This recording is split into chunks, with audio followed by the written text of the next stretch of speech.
Dibagi-bagi. Tahu nggak kali? Kalau dari budgetnya Iki 10 juta, Rahulnya 5 juta loh. 50% sisanya. Baru sisa-sisanya artis tuh gitu kali.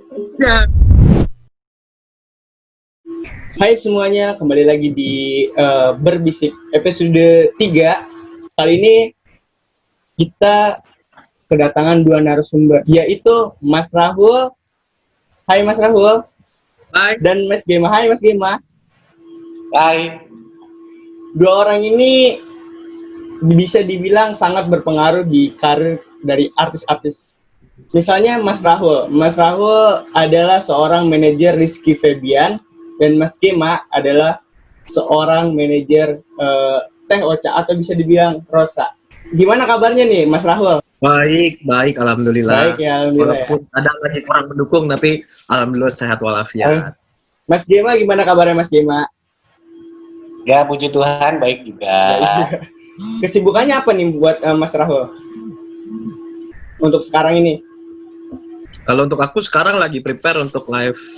Untuk kerjaan sih so far paling prepare-nya adalah beberapa hal yang pending tuh dari kerjaan di switch secara strateginya ya mau ngelakuin apa gitu loh. Kalau so far lagi sibuk paling ada streaming, ada juga beberapa konten yang perlu dibuat lah ya untuk tetap eksis lah intinya. Siap. Mas Gema kesibukannya apa nih? Sama aja sama Rahul juga. Ya sekarang sebetulnya lebih banyak kerja dari rumah. Kita kayak hibernasi lah, jadi kayak apa yang udah kita lakuin, kita pikirin kemudian ke depan kita mau ngapain lagi, dan ya aktivitasnya sekarang sih banyak aktivitas streaming. Nah, kemarin kan aku sempat buka pertanyaan untuk teman-teman. Banyak yang penasaran banget nih, awal karir jadi manajer itu kayak gimana sih untuk Mas Rahul? Gimana Mas Rahul? Aku dulu ya, menjadi manajer artis tuh lika-likunya banyak biasanya kali. Biasanya banyak. Setiap orang yang jadi manajer artis beda-beda. Kalau aku dulu awal mulanya kerja di Net TV. Nah, di Net TV itu ada manajemen artisnya. Namanya Net Talent Management. Nah, pertama aku masuk belum megang artis tuh. Itu 2016. Belum megang artis. Nah, habis itu aku pegang casting dulu pertama. Dari megang casting, habis casting selesai disuruh megang artis. Beberapa lah, mungkin ya aku boleh sebutin, mungkin ada yang nanti tahu, ada yang enggak. Namanya Twindy Rarasati, ada Twindy Rarasati, terus ada Enji Ang. Banyak presenter sebenarnya waktu itu. Musik belum begitu dalam lah, ada beberapa yang baru pada saat itu. Nah, setelah seling setahun di situ, baru aku megang dikasih megang Iki. Kalau cerita awal mulanya gimana, sebenarnya karena kerjanya di dunia entertainment ya. Jadi kita juga didekatkan nih dengan artis. Habis itu kenal artis, punya sesuatu yang bisa dikerjakan untuk artis. Nah, awal mulai sih dari kita terjun ke dunia entertainment itu. Berarti dari awalnya dari Net. Ya, dari Net TV dulu. Nah, kalau Mas Rahul kan dari Net TV nih awalnya. Kalau Mas Gema gimana kalau jadi manajer? Karena kan sampai sekarang belum ada sekolah manajer artis. Gimana Mas Gema? Kalau aku agak aneh sih sebetulnya, kayak coincidence gitulah ketemu sama Rosa. Dulu awalnya gue tuh kerja di properti sebagai markom manager dari Jakarta, terus gue pindah ke Surabaya. Gue memang fieldnya memang di properti lah, dari dulu gue kerja di retail, kemudian di properti. Nah, kemudian terus gue ketemu Rosa sebagai klien gue. Jadi gue hire dia nyanyi di tempat gue. Perkenalannya cuma sebatas itu. Nah, pada suatu hari tahun 2008 akhir itu manajemen Rosa kontak gue untuk minta kerjasama mensupport konsernya Rosa di Surabaya. Itu konser Persembahan Cinta, konser pertama-tamanya Rosa, itu urutan pertamanya. Nah, akhirnya gue memberikan jalan untuk memberikan support. Terus kemudian gue memang pada saat itu berencana untuk balik ke Jakarta untuk memulai bisnis gitu. Gue udah pengen kerja sendiri, pengen buka IO. Mungkin Rahul tahu gue punya IO. Nah, kemudian gue ditawarkan, mau gak lo membantu konsernya Rosa di Surabaya? Karena gue kata manajemen Rosa, karena Mbak Intan waktu itu bilang bahwa gue butuh buat orang yang tahu daerah Surabaya, kota Surabaya. Habis itu gue pikir ya udahlah, sambil gue killing time menuju gue buka bisnis baru di Jakarta, why not? Toh gue juga punya link dan networking yang cukup bagus di Surabaya. Akhirnya gue ambil kesempatan itu, kemudian ternyata Rosa ada tour. Setelah itu dia ada konser di Bandung. Jadi gue dari Surabaya lanjut ke Bandung. Setelah 2 kota konser itu, kemudian Rosa bikin lagi tour 9 kota di tahun 2009. Nah, gue dipercayakan untuk sebagai project manager kali ini. Jadi gue yang mengelit konser tersebut, dipercaya. Setelah itu, baru tahun 2010 Rosa ada konser di Kuala Lumpur. Nah, itulah asal muasalnya. Jadi setelah 9 kota di 2009, 2010 ada konser di Kuala Lumpur. Nah, kebetulan Mbak Intan selaku manajernya Rosa itu harus full di Kuala Lumpur.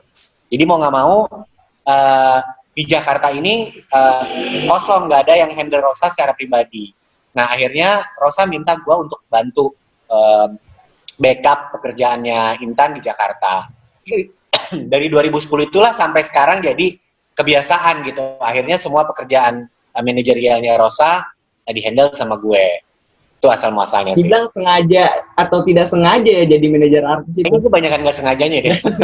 Baru aku bilang, kebanyakan orang jadi manajer artis, banyak nggak sengajanya. Saat kita cari kerja, mungkin yang fresh graduate ataupun yang orang baru punya pengalaman, nggak pernah ada yang kepikiran, gue mau manajerin artis ini. Karena nggak mungkin ada yang kayak gitu. Iya, benar. Pasti tiba-tiba kenal sama ini, punya link begini, dapat kerja sekali, 2 kali, jalan.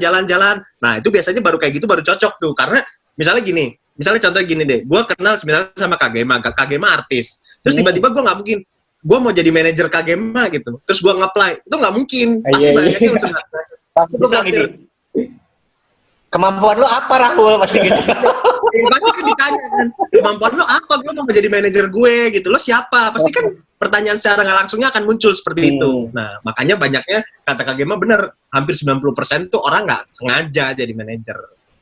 Oke. Untuk Mas Rahul, kan Mas Rahul kan megang artis Rizky Febian kan yang popularitasnya tuh banyak banget di Indonesia, udah terkenal banget sih. Nah, pembagian hasil manajemen dengan talent itu gimana sih dari manajer Rizky? Waduh. Maaf ya. Hasil nih. Agak-agak. Jadi begini, ketika kita ngomongin soal budget ya, kalau kita ngomongin soal pembagian budget, biasanya begini, kita deal satu harga, misalnya katakanlah 10 juta misalnya, dalam sebuah acara, dalam sebuah event 10 juta. Nah, kadang orang mikir itu tuh budgetnya si artis gitu loh. Padahal sebenarnya itu belum budgetnya artis. Artis punya kewajiban, ada manajemennya, ada biaya produksinya, ada. Kalau misalnya dibilang artis budgetnya adalah budget yang disebut, sebenarnya bukan. Budget artis itu paling belakang bisa dibilang.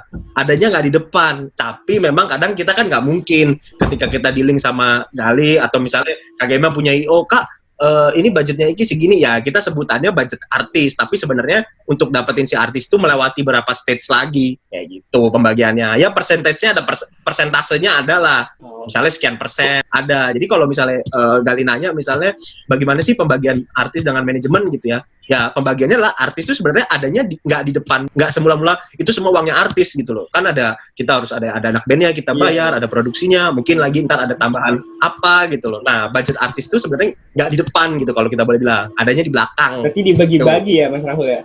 Dibagi-bagi. Kalau dari budgetnya Iki 10 juta, Rahulnya 5 juta loh. Baru 50% ya. Baru sisa-sisanya artis tuh gitu kali. Ya. Ikinya dulu 50%, baru sisa-sisanya. Baru artis tersisanya gitu. Nah, untuk Mas Gema nih gimana? Pembagian hasil. Sama kayak Rahul, itu belakangan bisa. Jadi kadang-kadang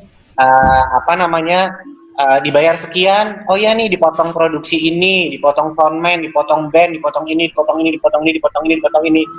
Malah kadang-kadang artisnya nombok kali ya. Sering.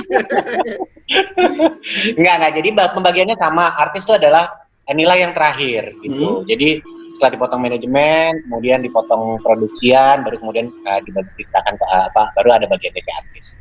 Kalau kalian itu agak seru juga ya. Untuk pertanyaan selanjutnya nih, untuk Mas Rahul, kan kemarin kan Iki udah ada konser untuk Ikinya sendiri, untuk sebagai wujud pembuktian atas karya Iki sendiri tanpa mendompleng nama ayahnya kan. Aku sempat baca berita gitu sih. Ya. Nah, gimana sih ikut andilnya manajemen dalam membuat konsep tour kayak gitu? Untuk Mas Raul gimana? Ya, jadi kalau aku sih gini, pertama, jadi gini, mungkin untuk beberapa yang belum tahu, waktu 2020 awal tuh Iki tuh berdiri sendiri ya. Sebelumnya kan sama Net, albumnya udah satu gitu loh, lagu beberapa udah banyak gitu loh. Dan Iki tuh udah, ya maksudnya manggungnya udah banyak, event-event gede juga udah pernah ikut gitu. Nah, Iki sendiri punya target, dia bilang, katanya gue pengen buat konser nih gitu loh. Nah, ini kan andilnya manajemen, artinya, nah ketika konser ini juga kita pasti berpartner ya, berpartner dengan banyak gitu loh. Ada mungkin tim, mungkin in-house tim kita sebagai controllernya doang, ataupun misalnya bisa dibilang kayak, oh ya udah kita bagian gede-gedenya aja yang megang, tapi kayak cari tempat, itu pasti kan kita ada partnernya, which is ada I.O. mungkin, ada promotor, atau ada ada ya banyak hal lainnya lah, contohnya kayak misalnya dari, ya kan player udah pasti bukan in-house di Iki, I.O. juga bukan in-house, terus ada ya mungkin ada promotor, mungkin nanti ada sponsor. Nah itu tuh andilnya manajemen adalah nge-connectin itu semua, nge-akomodir itu semua sebagai tugasnya manajemen. Cuman setelah untuk eksekusinya ke bawah kan pasti punya tanggung jawabnya masing-masing. Mungkin ada show manajemennya beda sendiri, mungkin ada yang untuk nge-akomodir latihan preparing buat hari hanya ada sendiri. Bahkan kalau mungkin Ikinya ikut turun sendiri ketika urusin song list, urusin treatmentnya, kayak gimana, Ikinya ikut turun sendiri gitu loh. Jadi manajemennya lebih ngejagain sih, lebih nge-connectin sih, dan controlling kayak, ada yang miss apa. Nah, itu andilnya di situ, kalau sebagai manajemen. Kalau aku soalnya baru ngejalanin satu kali ya, kalau Kak Gema kan udah berpuluh-puluh kali tuh. Dia sih lebih master, mungkin dia bisa lebih detail lah. Nah, gimana nih Mas Gema nih? Kalau di andilnya sebenarnya sangat besar sih. Artinya gini, seorang artis tidak bisa mengerjakan segala sesuatunya sendiri. Dia pasti, kebetulan Rosa kan istilahnya kalau di industri dia lebih senior daripada gue, manajernya sendiri. Jadi dia udah lebih tahu apa yang dia mau. Kemudian dia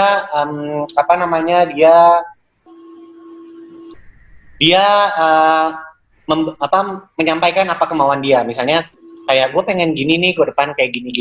Nah, kita sebagai manajer dan manajemen itu adalah yang mewujudkannya,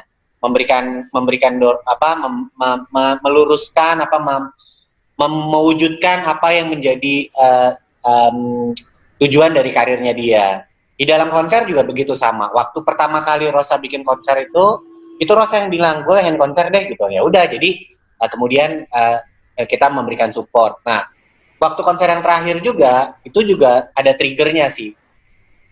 Waktu itu, belakangan Rosa kan sering nyanyi di pensi-pensi, di sekolah-sekolah.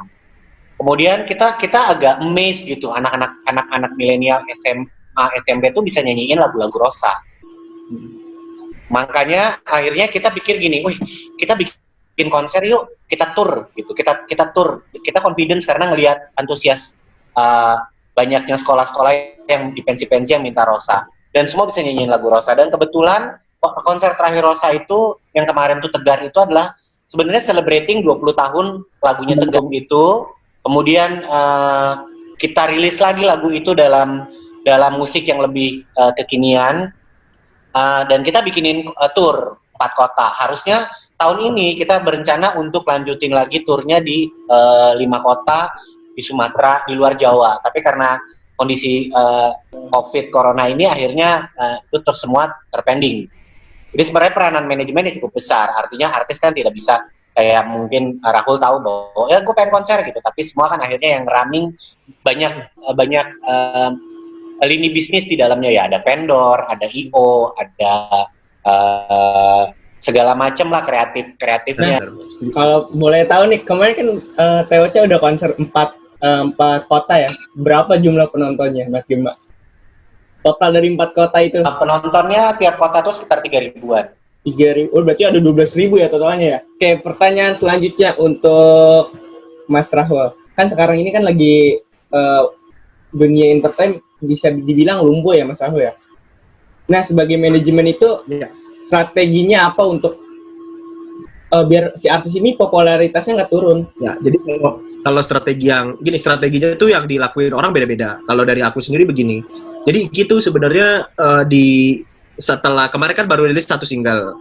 Nah, sebenarnya 1 single itu kan yang kemarin baru tuh mau konser. Nah, ini tuh sebenarnya Iki punya 3, ceritanya tuh sambungan semua. Nah, itu kan awal mulanya itu mau dirilis. Itu kan project besarnya di tahun ini. 3 itu plus 1 konser sebenarnya, atau mungkin album tadinya. Tapi karena Covid ini, lagu itu dipending dulu sementara. Karena lagu itu adalah lagu cinta. Kenapa itu dipending? Karena sebenarnya lebih menghormati, ini dalam kondisi seperti ini kan orang lagi pada orang lagi berduka. Artinya banyak orang yang memending pekerjaannya. Itulah 1 lagu judulnya Melawan Demi Dunia. Itu juga lagunya memang bukan planning karena wah adanya Covid ini Iki mau buat lagu gitu. Enggak, sebenarnya kayak dia lagi iseng dia daripada kita nggak ngapa-ngapain kita turut mengeluarkan suara. Artinya kan dengan bimbingan kita di rumah aja terus kayak banyak himbauan.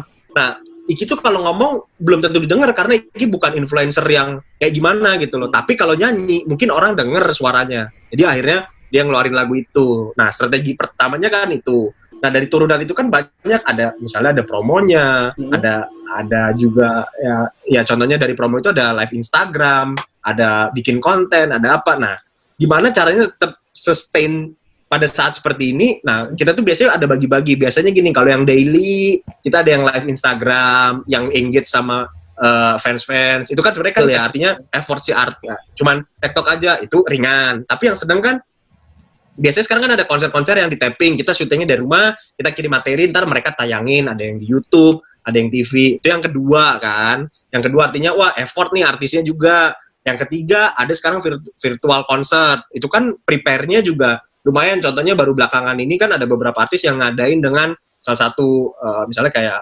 loket atau apa, mengeluarkan sebuah karya ataupun melakukan kegiatan-kegiatan yang kecil pun. Nah, dengan adanya konten kita di up, dengan adanya kita bikin sesuatu hal yang kecil-kecil ataupun yang sedang akan banyak, ya orang kan akan makin terima ini ya, karena kan di digital nggak akan lepas, which is di YouTube akan ada gitu loh, di Instagram pun eksis ada gitu loh, karena pasti dari beberapa yang dibuat kalau udah artis besar pasti ada satu yang tiba-tiba kontennya teng naik gitu. Kalau dari strategi aku sementara untuk dengan himbauan yang ada ya paling bikin karya udah satu, yang lain paling live streaming gitu. Untuk Mas Gema gimana Mas Gema? Strateginya apa nih? Perubahan ini yang cukup mengagetkan sih, tapi kita tetap menjalankan kegiatan-kegiatan dan promosi yang bisa kita lakukan dari rumah. Untuk saran terakhir nih. Nah, untuk terakhir nih. Saran dari Mas Rahul di tengah pandemi ini di dunia event ini. Ya, kalau menurut aku gini, banyak aku juga pernah lihat beberapa ada yang mencoba untuk membuat sebuah konser, karena kemarin sempat muncul berita ada drive-in konser ya, yang di Denmark kalau nggak salah. Sempat muncul berita seperti itu loh. Artinya kayaknya Indonesia mau coba buat, tapi kita belum tahu sejauh mana bisa. Kalau menurutku begini, pandemi ini dirasakan banyak di unit bisnis lah. Termasuk bisnis kita turun, tapi bisnis kita tuh di manajemen masih lumayan ada. Karena itu ada live streaming, ada yang berbayar, masih supportnya masih ada. Tapi memang mungkin untuk pelaku event, itu memang down pasti, gue yakin. Karena mereka nggak bisa buat apa-apa selain buat event. Tapi saran gue kalau mau buat event, mendingan ditahan dulu.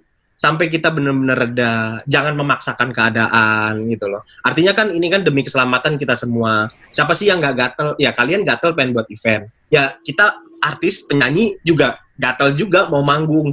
Siapa sih?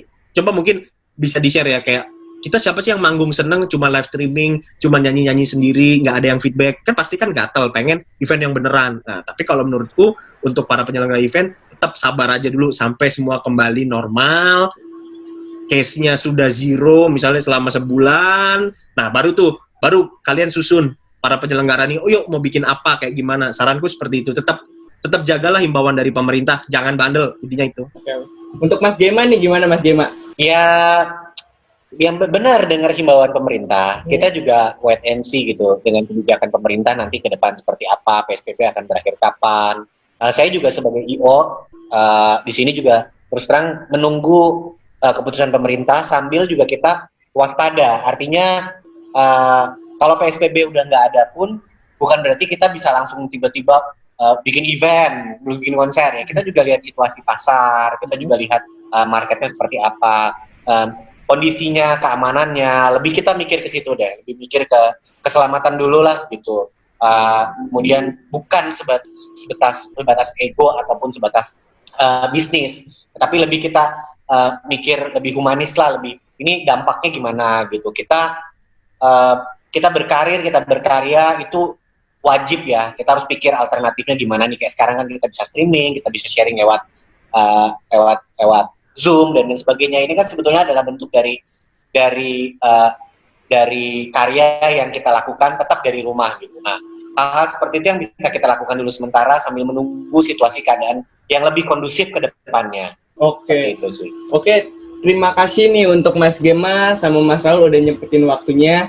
Semoga ilmunya bisa bermanfaat bagi teman-teman dan ya pasti sehat selalu.